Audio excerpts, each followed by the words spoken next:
Mr. President. Senator from South Dakota is recognized. Thank you, Mr. President. Mr. President, at some time in the not-too-distant future, some speculation about exactly when, our country will be dealing with the issue of exceeding our borrowing authority.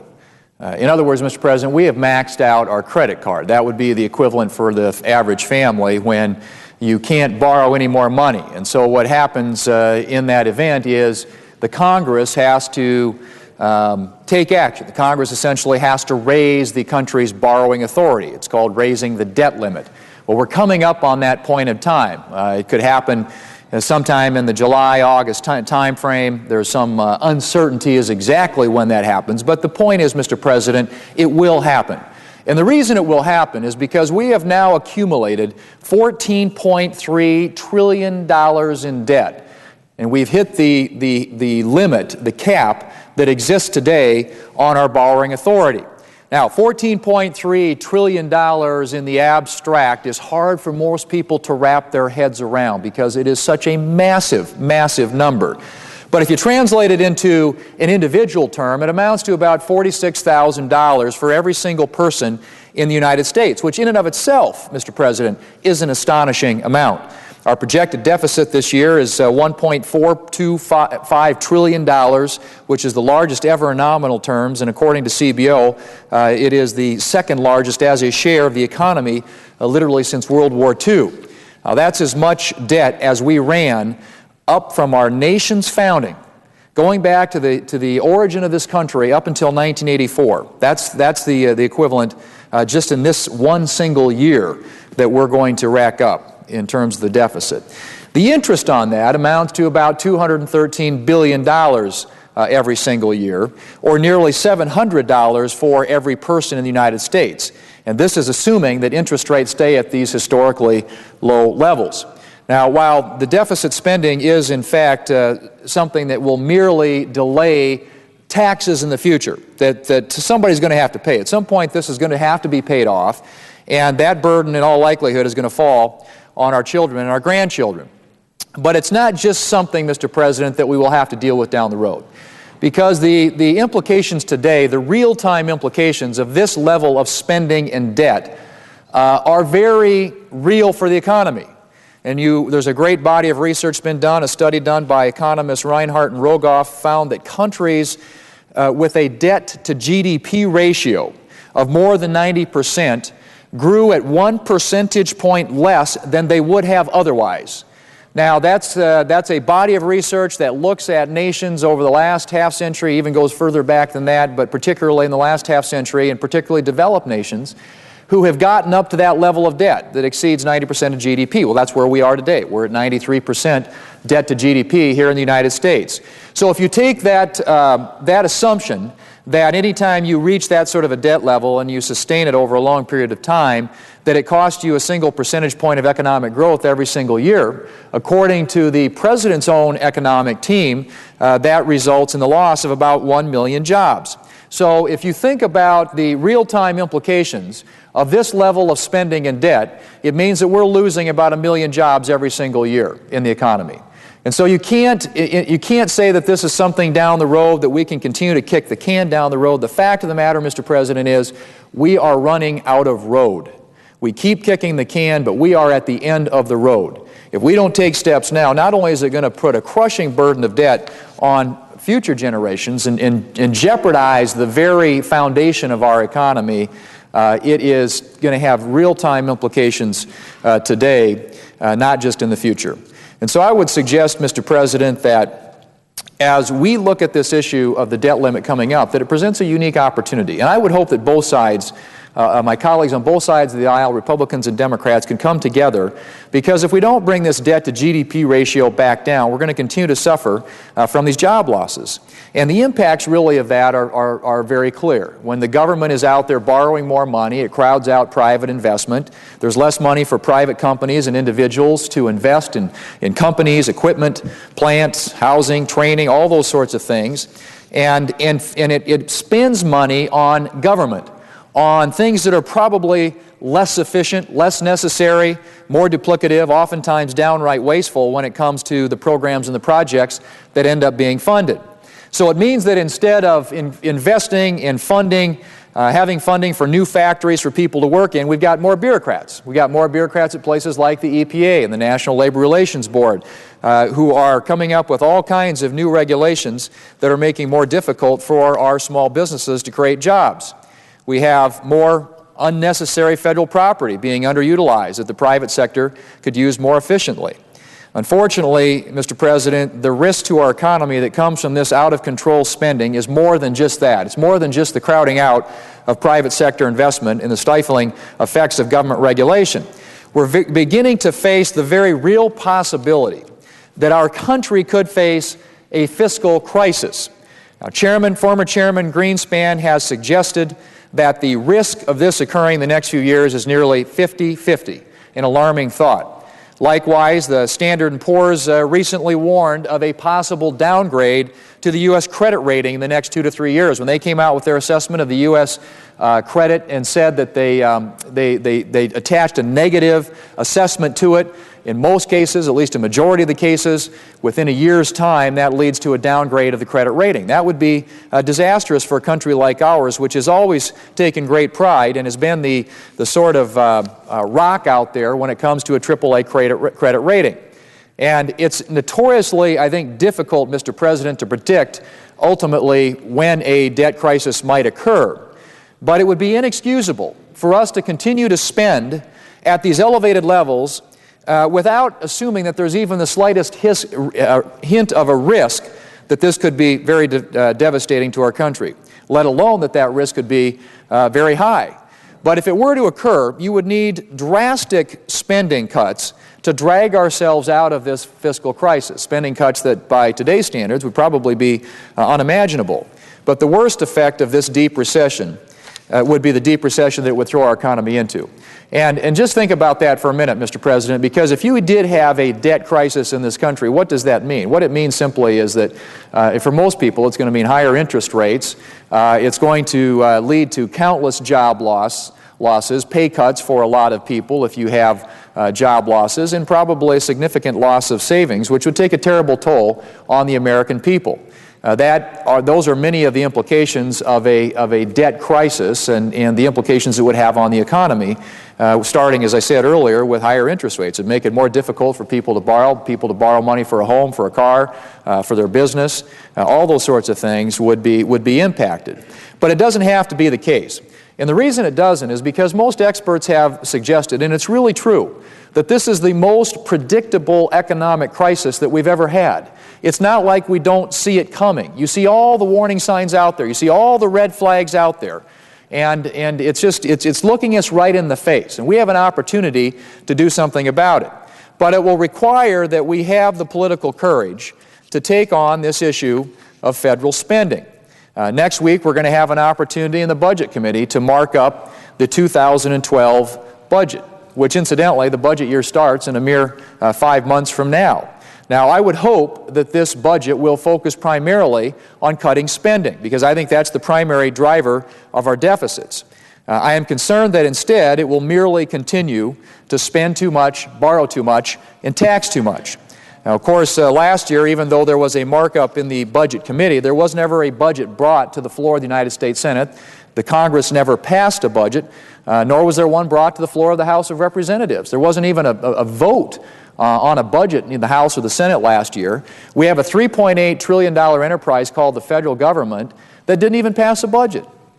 I mean, the most fundamental responsibility, I believe, that we have to the taxpayers of this country is to come up with a plan about how we are going to responsibly use their tax dollars, to indicate to them that they can expect a good return on those tax dollars by the way that we do our budget. Well, frankly, Mr. President, that didn't happen last year, and I certainly hope that this year it does. But it's going to take some leadership here in the Congress. Now, in the House of Representatives, the Republicans have the majority. They did pass a budget out of the House. I hope that the Senate Democrats here will also put a budget on the floor that we will be able to vote on and amend and have a meaningful discussion about spending and debt and what we're going to do to get this country back on a path of fiscal sustainability. Now, the President I think you would argue, punted when it comes to the issue of spending and debt. First by saying, okay, I'm going to appoint a commission to look at this issue. So the commission studied it for several months, came out with some findings and ultimately a report in which they put forward a series of recommendations for dealing with the fiscal crisis. The president sort of distanced himself from those recommendations, chose not to take those things and to really engage with that commission and their recommendations. And then subsequent to that, submitted a budget this year, which ironically didn't do anything to address the long-term issues of spending and debt. Rather, increased spending over the next decade, massively increased the debt, and increased a lot of taxes on small businesses in this country who are job creators. And so you did have this issue of borrowing, spending, and debt continually being advanced and put forward by this president and by many of our colleagues on the other side of the aisle here in the Congress. And so the House Republicans put out a proposal. It's been criticized by some, but at least, Mr. President, they have put forward a plan.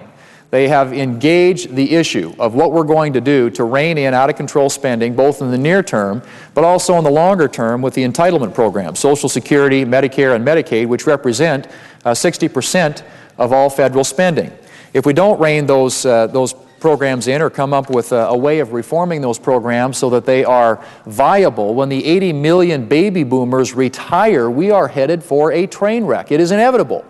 You cannot, with the numbers that are facing us, and the kinds of deficits that we're already running, the amount of debt that we've already accumulated, in any way assume that we can get out of this crisis absent taking on these issues and coming up with meaningful reforms for Social Security, Medicare, and Medicaid. Now, whether or not you, again, subscribe to or like the proposals that were put forward by the House Republicans, there at least is a plan out there. Now, there are a number of things being bandied around here in the United States Senate. There's a gang of six that's looking at some recommendations. As I said, there's going to be a markup, we think, next week in the Senate Budget Committee. There's now this new commission that the President has appointed to look at the issue of, as we approach the vote on the debt limit, and looking at the issue of what we can do to address spending and debt. But frankly, Mr. President, we don't have at this point anything in front of us that does deal directly or meaningfully with this issue of out-of-control spending or debt. I hope that some of these discussions are fruitful, that they lead to results, that they at least put alternatives out there that we can debate and discuss. But as of right now, the only proposal we have in front of us is the one put forward by the House Republicans. And again, whether you like it or not, it at least it has created a discussion in this country about what we're going to do to fix our fiscal problems. Now, I believe that we ought to, at a minimum, go back to 2008 spending levels, because if you did that, you would take us back to a time before we had these massive run-ups or increases in discretionary spending. In the last 2 years, we've seen discretionary spending increase by well over 20% at a time when inflation in the overall economy was a mere 2%. And so federal spending was increasing literally at 10 times the rate of inflation over the past 2 years, Mr. President. It makes sense to me in this fiscal environment where your deficits are literally about $1.5 trillion every single year as far as the eye could see, that the least we could do is to restrain spending and cut it back to that level we were at in 2008 before we had this massive run-up in spending. And so I think that's a starting point.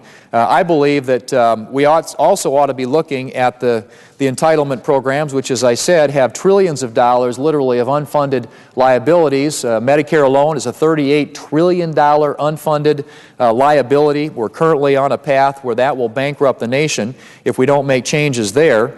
And it strikes me, at least, that you've got to have not only some issues that deal with the short-term near-term spending issues, but those longer-term spending issues. And in the near term, as I said, if you went back to 2008 levels, you would at least tighten our belts a little bit in a way that I think most Americans would find to be responsible. But the longer-term issue, these entitlement programs, have to be taken on. Now, there are a series of things that have been proposed that would deal with that, one of which is a balanced budget amendment to the Constitution. That, frankly, is something I support. I have supported it since I was in the House of Representatives, been a co-sponsor of that. In fact, when I first got to Congress back in 1997, there was a vote here in the Senate on a balanced budget amendment, which failed by one vote. It takes 67 votes in the Senate, 2/3 of the Senate, to approve a balanced budget amendment. It failed by one vote. I assume at that time, had it passed in the Senate, we would have been able to pass it in the House of Representatives because we had large majorities, and we could have sent it on to the states, and 38 states, it takes 38 states to ratify it. But since most states already have balanced budget amendments in their constitution, I suspect that they would like to see their federal government operate with the same sort of fiscal discipline. But it didn't pass at the time. I can't imagine how different our world would be today had it passed 15 years ago, and how different this fiscal picture might look, because it would have put a straitjacket on Washington, D.C., something that we desperately need. Congress needs a discipline imposed on it. It has not demonstrated historically the capacity to deal with these fiscal issues absent some sort of mechanism that puts a straitjacket on the Congress so that it can't spend money. The balanced budget amendment is something I think we ought to have a debate about, and I hope we do. And we get up, the lead up to this vote on the debt limit. This is one of many proposals that we hope to have considered. And as I said before, there are so many states around the country that have balanced budget amendments to their constitution. Our state of South Dakota is a good example. In the state of South Dakota, the legislature can't go home until the budget is balanced. That simply is something that is a requirement. And many states across this country have that same sort of requirement. It is an imperative that requires these states to every single year put their books in order. And that is something that is desperately lacking here in Washington, D.C. And I hope, again, that we could enact a balanced budget amendment. There is one that's been proposed. There are several that have been proposed, and I'm a co-sponsor of a couple of different versions of that.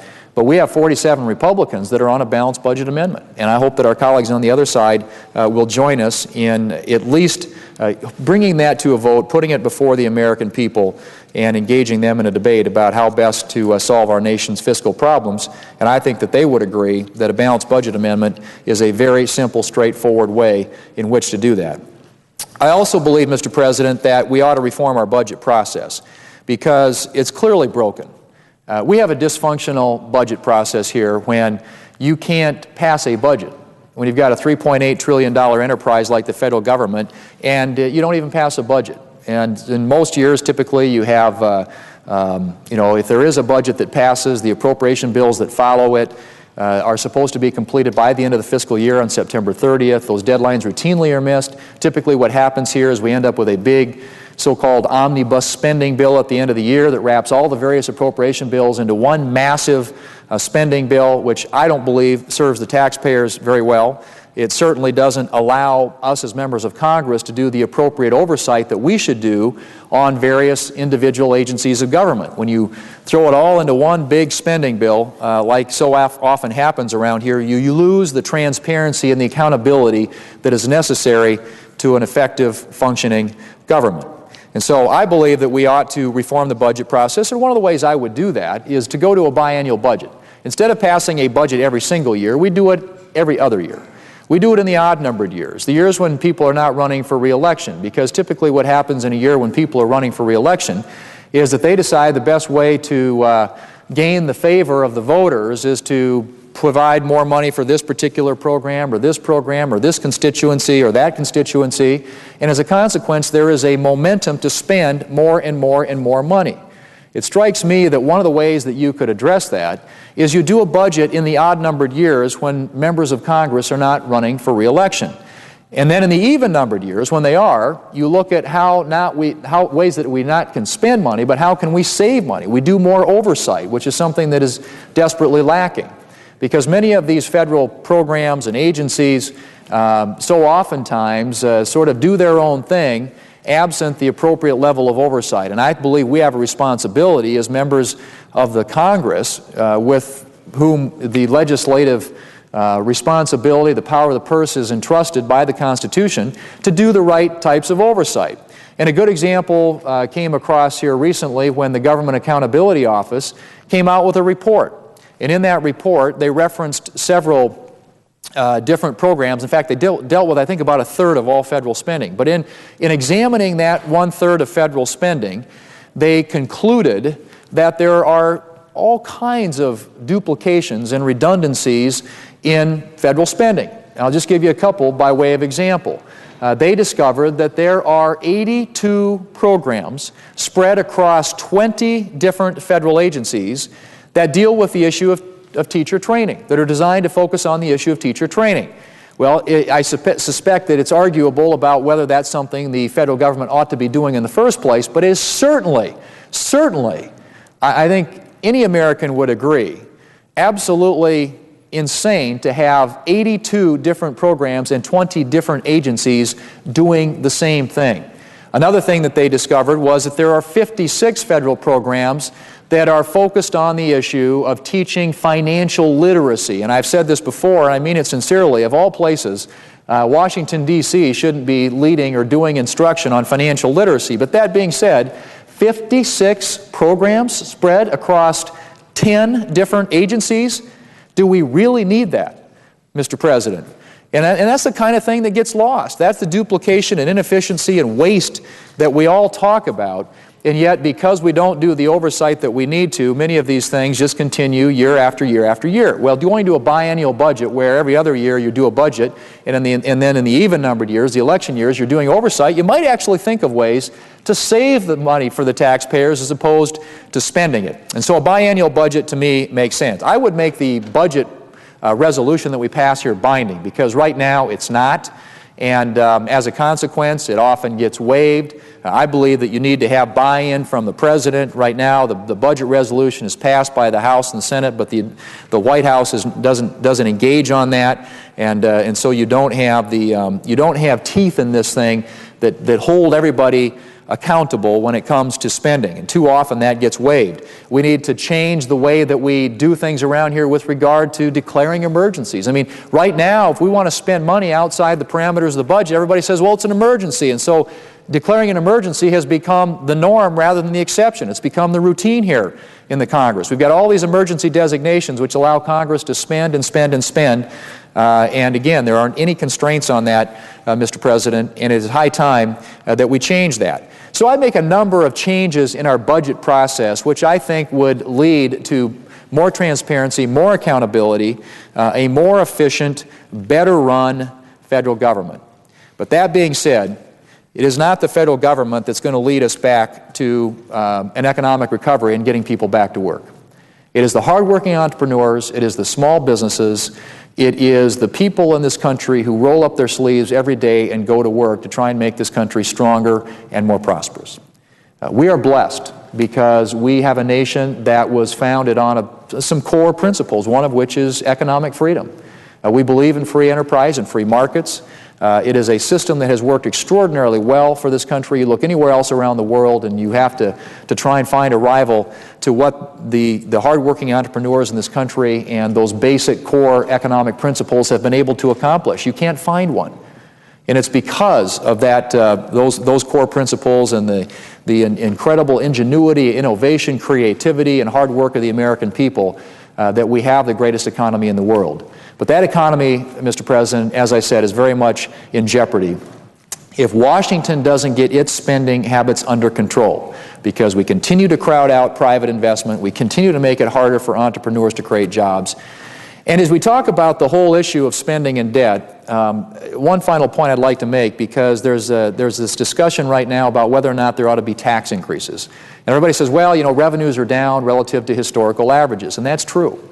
But one of the reasons I believe revenues are down is because there are literally trillions of dollars sitting on the sidelines in this country that aren't invested because of the economic uncertainty based upon policies coming out of Washington. Uncertainty about tax policy, uncertainty about regulations. You have this tax and regulatory environment that is paralyzing the American economy. And so businesses out there that have funds that they could deploy, capital that they could put to work in this country, aren't doing it because they are worried about what Washington might do next. We have tax policy that's going to expire at the end of 2012. It's very hard to make decisions when tax policies are temporary. It's very hard to make decisions when you don't know what that regulatory agency is going to do to you next. And they have consistently, these regulatory agencies, come up with more and more ideas about how to make it more costly, more expensive, more difficult to do business in this country. I've alluded to a couple. The EPA is a good case in point. It's one that comes into play a lot in my state of South Dakota because we're primarily an ag economy and small businesses, and many of those policies are directed at production agriculture and energy development and all those sorts of things that allow our economy in my state to grow and to prosper. And so I think one of the reasons that tax revenues are down, people aren't investing. And when they're not investing, they're not turning those resources over, they're not taking realizations, and they're not paying taxes. We need to get investment capital put to work in this country. We need to get people put back to work. And the best way to do that is to provide economic certainty, tax policies, regulatory policies that are reasonable and that provide incentives, not disincentives, for investment in this country. And today, we have tax and regulatory policies that are doing absolutely the opposite. They are discouraging investment, and as a consequence, I think we have a lower level of revenues. But the real problem, Mr. President, is not revenues, it is spending. And that's abundantly clear. If you look at where we have been for the last 40 years in terms of what we spend as a percentage of our overall economy, that average is about 20.6%. That's a 40-year average, historical average, we spend on our federal government as a percentage of our entire economy. This year, we will spend 25.3% of our entire economy on just the federal government. That doesn't include spending on state and local governments. When you add that up, it's over 40% of every dollar that we spend in this country is spent on government. And so what we see is the government is growing relative to our total economy, and the private economy, those folks out there that are creating the jobs in our private economy, is shrinking relative to the size of the government. And that is a trend, Mr. President, that we have got to reverse. It starts with getting spending under control here. This is not a revenue problem. This is not a tax problem. And as much as many of my colleagues would like to make it that, you flat can't look the facts in the face and come to any other conclusion but that spending here in Washington is under control. It has got to be reined in. We have got to attack the issue not only of discretionary spending, the part that we annually appropriate for, but these entitlement programs, which, if not addressed, are not only going to bankrupt the country, but ensure that there isn't a Medicare program and a Social Security program available to future generations of Americans. These are very tumultuous times in our country, Mr. President. There's a lot of uncertainty. You know, I think the jobs numbers that came out this morning again point to just how fragile this economic recovery is. And it is so dependent upon good, sound policies coming out of Washington, D.C.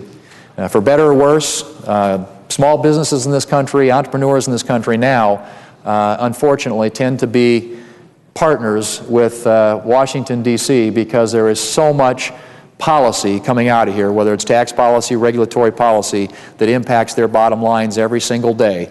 We need to get out of the way to keep those taxes low, to get federal spending under control, to make sure that the regulatory framework in which our businesses operate represents the minimum level and not the maximum level that we can do to make it more difficult for small businesses to grow and to create jobs. If we can do those types of things, address the issue of spending and debt, take it on in a meaningful way, deal with this issue of reforming our tax code and making sure that our tax rates stay low on businesses in this country, and make sure that regulations and regulatory policies coming out of Washington, D.C. Are not the impediment that they are today to investment and job creation. I think we can get this country back on track. But that's where it starts. And if we want to create jobs, if we want to grow this economy, if we want to make it more prosperous and stronger for future generations, those are the steps, in my view, that we have to take. I hope we get started soon, and I don't think we can afford to wait. A lot of people around here think that this is just, these are all political exercises that, let's just, we'll go through the hoops and the motions and we'll wait to solve this until after the next election. We cannot afford to wait. The time is now. If we don't do it, we are going to put in great peril future generations and their ability to enjoy the same standard of living, the same quality of life that we've enjoyed. And that is not fair to them, Madam President, and that's why I believe the time to start is now, and the time to get this budget process, not only the reforms of the process, but the spending restraints in place is today. Thank you, Madam President. I yield the floor.